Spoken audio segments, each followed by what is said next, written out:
Semoga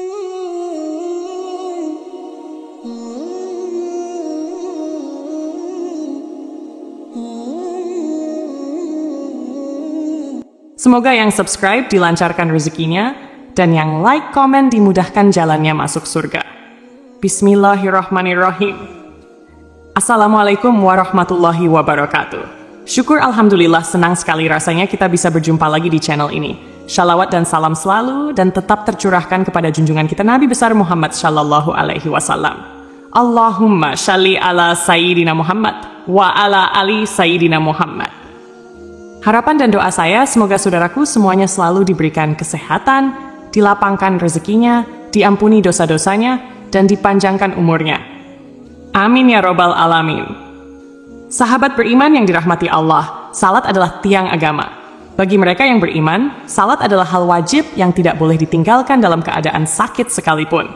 Rajin menjalankan salat tentu merupakan hal yang sangat baik dan mulia. Namun hal tersebut tidak lantas menjamin seseorang menjadi hamba yang dekat dengan Allah Subhanahu wa Ta'ala. Lalu, siapakah orang yang rajin salat namun justru jauh dari Allah Subhanahu wa Ta'ala? Dan seperti apa cirinya? Dalam suatu hadis, Rasulullah Shallallahu Alaihi Wasallam bersabda, sesungguhnya pertama kali yang dihisab atau ditanya, diminta pertanggungjawaban dari segenap amalan seorang hamba di hari kiamat kelak merupakan salatnya. Bila salatnya baik, maka beruntunglah ia, dan bila mana salatnya rusak, sungguh kerugian menimpanya. Untuk itu, sangat penting bagi kita untuk rutin mendirikan salat. Namun, untuk mendapatkan ridha dan surganya, tidak hanya dengan rajin menjalankan salat. Hal itu harus dilakukan dengan penuh kesadaran, tidak sebatas sebagai rutinitas harian, serta tetap dibarengi dengan menjaga akhlak serta hubungan sesama dengan manusia, agar tidak menjauhkan kita dari Allah Subhanahu wa Ta'ala, Sang Pencipta alam semesta. Sahabat beriman yang dirahmati Allah, berikut ini adalah orang yang rajin salat namun justru jauh dari Allah Subhanahu wa Ta'ala. Yang pertama, orang yang lalai dalam salat. Pada hari kiamat nanti, ada banyak orang yang membawa salatnya kepada Allah Subhanahu wa Ta'ala. Kemudian mereka mempersembahkan salatnya kepada Allah, lalu salatnya dilipat-lipat seperti dilipatnya pakaian yang kumal, kemudian dibantingkan ke wajah mereka. Allah tidak menerima salatnya. Bahkan ada yang celaka dengan salatnya, seperti yang terdapat dalam firman Allah Subhanahu wa Ta'ala dalam surah Al-Ma'un ayat 4-5. Maka celakalah bagi orang-orang yang salat, yaitu orang-orang yang melalaikan salatnya. Rasulullah Shallallahu Alaihi Wasallam pernah bersabda, akan datang pada manusia umat Muhammad suatu zaman banyak orang yang merasakan dirinya salat, padahal mereka sebenarnya tidak salat. Ahmad. Perintah salat adalah untuk mengingat Allah Subhanahu wa Ta'ala. Dikatakan dalam surah An-Nisa ayat 43, sehingga kamu mengetahui akan apa-apa yang kamu ucapkan. Oleh karena itu, dalam mengerjakan salat tidak boleh lalai. Yang dimaksud lalai adalah tidak mengetahui maksud apa yang dibaca dan apa yang dikerjakan. Apalagi jika kurang memperhatikan syarat, rukun, dan ketentuan-ketentuan salat lainnya. Maka yang diperoleh hanyalah payah dan letih. Rasulullah Shallallahu Alaihi Wasallam bersabda, berapa banyak orang yang salat, keuntungan yang diperoleh hanyalah payah dan letih. Jadi, meskipun merasa dirinya salat, tapi hakikatnya tidak salat. Ia tidak akan mendapatkan hikmah Allah Subhanahu wa Ta'ala. Salatnya pun tidak menambah dekat kepada Allah, tapi justru sebaliknya. Rasulullah menegaskan, barang siapa yang salatnya tidak dapat mencegah perbuatan keji dan mungkar, tiada bertambah baginya semakin jauh dari Allah. Yang kedua, orang yang suka menggunjing orang lain. Sahabat beriman yang dirahmati Allah, Allah Subhanahu wa Ta'ala berfirman, apakah yang memasukkan Anda ke dalam sak neraka? Mereka menjawab, kami dahulu tidak termasuk orang-orang yang mengerjakan salat, dan kami tidak pula memberi makan orang miskin, dan merupakan kami membicarakan yang batil bersama dengan orang-orang yang membicarakannya, dan merupakan kami mendustakan hari pembalasan hingga datang kepada kami kematian. Maka tidak berguna lagi bagi mereka syafaat dari orang-orang yang memberikan syafaat. Surah Al-Mudatsir, 42-44. Orang yang suka menggunjing orang lain adalah salah satu ciri dari mereka yang rajin salat, namun justru jauh dari Allah Subhanahu wa Ta'ala. Al-Quran, Surah Al-Mudatsir, ayat 42-48. Dalam ayat tersebut, Salah satu penyebab orang masuk neraka adalah karena suka membicarakan keburukan orang lain. Orang yang mendirikan salat namun suka membicarakan kejelekan orang lain, maka ia akan ditempatkan di dalam neraka sakor. Allah melarang kita membicarakan aib orang lain. Allah Subhanahu wa Ta'ala berfirman, "Hai orang-orang yang beriman, jauhilah kebanyakan purbasangka, karena sebagian dari purbasangka itu dosa. Dan janganlah mencari-cari kesalahan orang lain. Dan janganlah menggunjingkan satu sama lain. Adakah seorang di antara kamu yang suka memakan daging saudaranya yang sudah mati? Maka tentulah kamu merasa jijik kepadanya. Dan bertakwalah kepada Allah. Sesungguhnya Allah Maha Penerima Taubat lagi Maha Penyayang." Yang ketiga, orang yang acuh pada sesama.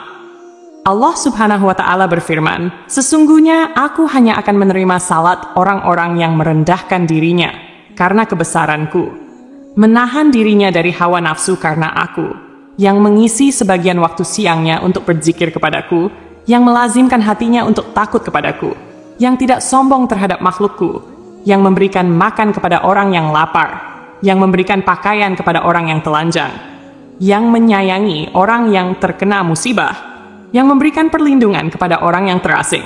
Kelak cahaya orang itu akan bersinar seperti cahaya matahari. Aku akan berikan cahaya ketika dia dalam kegelapan. Aku akan berikan ilmu ketika dia tidak tahu. Aku akan melindungi dia dengan kebesaranku. Aku akan memerintahkan seluruh malaikat untuk menjaganya. Kalau dia berdoa kepadaku, aku akan segera menjawabnya. Kalau dia meminta kepadaku, aku akan segera memenuhi permintaannya. Perumpamaannya di hadapanku seperti perumpamaan surga Firdaus. Dalam hadis lain, Rasulullah Shallallahu Alaihi Wasallam menyebutkan bahwa salah satu cara mendekatkan diri kepada Allah Subhanahu Wa Taala ialah bersifat dermawan dan senang membantu orang lain, terutama kepada orang yang sedang kesulitan. Rasulullah Shallallahu Alaihi Wasallam bersabda, "Orang yang dermawan dekat dengan Allah, dekat dengan manusia, dan dekat dengan surga. Sedangkan orang yang bakhil atau pelit, jauh dari Allah, jauh dari manusia, dan dekat dengan neraka." Orang dermawan, insya Allah akan menemukan kenikmatan di dalam salatnya.